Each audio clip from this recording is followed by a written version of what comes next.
जब भी हम कोई नया स्टार्टअप करते हैं, अपने गोल को अचीव करने के लिए प्रैक्टिस शुरू करते हैं, तो शुरू में बहुत ज़्यादा एक्साइटेड रहते हैं, बहुत ज़्यादा कॉन्फिडेंट रहते हैं, हमारा मोटिवेशन पीक पर रहता है। लेकिन कुछ ही समय बाद में हमारा एक्साइटमेंट, हमारा मोटिवेशन लगातार कम होता चला जाता है और फाइनली हम गिव अप कर देते हैं। ऐसा स्टूडेंट के साथ, नया बिजनेस शुरू करने वालों के साथ, किसी स्पोर्ट्स एक्टिविटी में पार्टिसिपेट करने वालों के साथ में, लगभग सभी के साथ में होता है।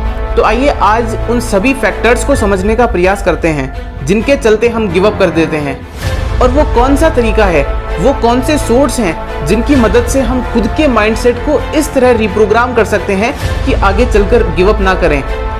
तो चलिए हम आपको ले चलते हैं भागवत गीता के अध्याय 1 के श्लोक 21, 22 और 23 में, जहां हम अर्जुन के माध्यम से यह समझने का प्रयास करेंगे कि हम आखिर गिव अप क्यों करते हैं।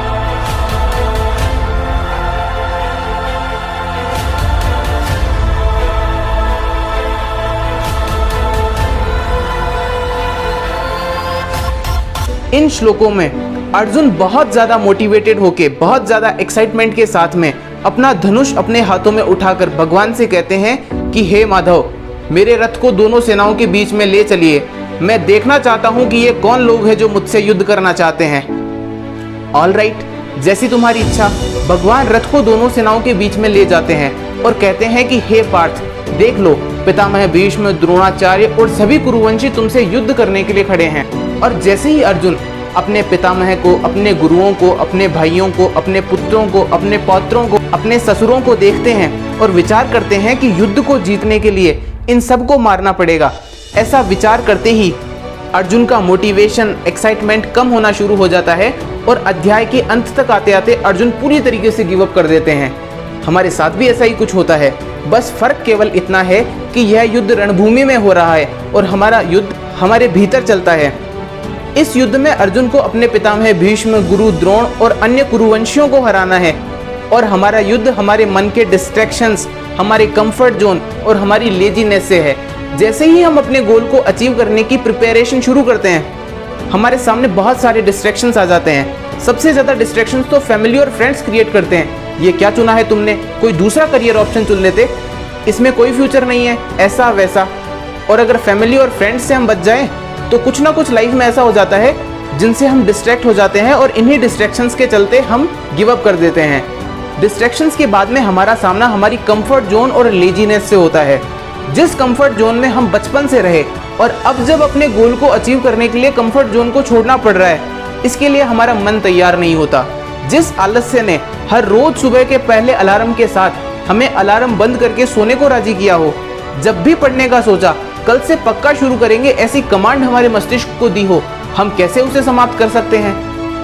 तो ये कुछ फैक्टर्स थे जिनकी वजह से हम गिव अप कर देते हैं। आइए अब हम उन दो तरीकों को समझने का प्रयास करते हैं जिनसे हम अपने डिस्ट्रैक्शन, अपनी लेजीनेस और उन सभी फैक्टर्स पर विजय प्राप्त कर सकते हैं जिनके चलते हम गिव अप कर देते हैं। पहला है कि हमारे पास में अपना एक गाइड होना चाहिए जो हमें हमेशा सही रास्ता दिखाए। जब भी हम कुछ गलत करें, जब भी हम किसी गलत मार्ग पर चलने लगे, वह हमें सही डायरेक्शन दिखाए। जिस प्रकार जब अर्जुन थक हार के बैठ गए थे तो उनके पास में भगवान स्वयं थे गाइड के रूप में। आज हमारे पास में भी उन्हीं भगवान द्वारा कही गई भागवत गीता है, जिसे बेस बनाकर हमारी कैसी ही समस्या क्यों न हो, हम उसका समाधान पा सकते हैं। मनुष्य के जीवन में ऐसी कोई समस्या नहीं है जिसका समाधान भागवत गीता में ना हो। डेली भागवत गीता पढ़कर हम स्वयं भगवान को अपना गाइड बना सकते हैं, और जिसके गाइड स्वयं भगवान होते हैं उसकी जिंदगी में कुछ गलत हो जाए, ये संभव ही नहीं है। दूसरा है, हमें हमारे माइंडसेट को रीप्रोग्राम करना होगा। हमें अपने माइंड को यह समझाना होगा कि दुनिया में कुछ भी मुफ्त में नहीं मिलता। अपने माइंडसेट को इस तरह की क्लैरिटी देनी होगी कि in this world nothing is going to come free, you have to pay the price for it. If you want success in your life, pay the price through repeated austerity, discipline, practice and self control। सांस का एक stroke लेने के लिए भी पहले हमें सांस का एक स्ट्रोक छोड़ना पड़ता है। इस दुनिया में बिना सैक्रिफाइसेस किए कुछ नहीं मिलता। एक भी बीज उस दुनिया में ऐसा नहीं है जो खुद को नष्ट किए बगैर पौधा बन गया हो।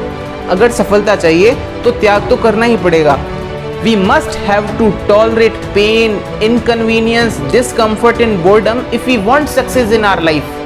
बहुत से लोगों का सोचना है कि एक दिन आएगा और हम अचानक से सक्सेसफुल बन जाएंगे। वो कहते हैं I want success but I don't want to pay the price, that will never work. और लास्ट में जाते जाते इतना ही कहूँगा, हर रोज भागवत गीता पढ़िए और स्वयं भगवान को अपना गाइड बनाइए। और विवेकानंद जी की यह बात हमेशा ध्यान रखिए कि संघर्ष जितना कठिन होगा, जीत उतनी ही शानदार होगी।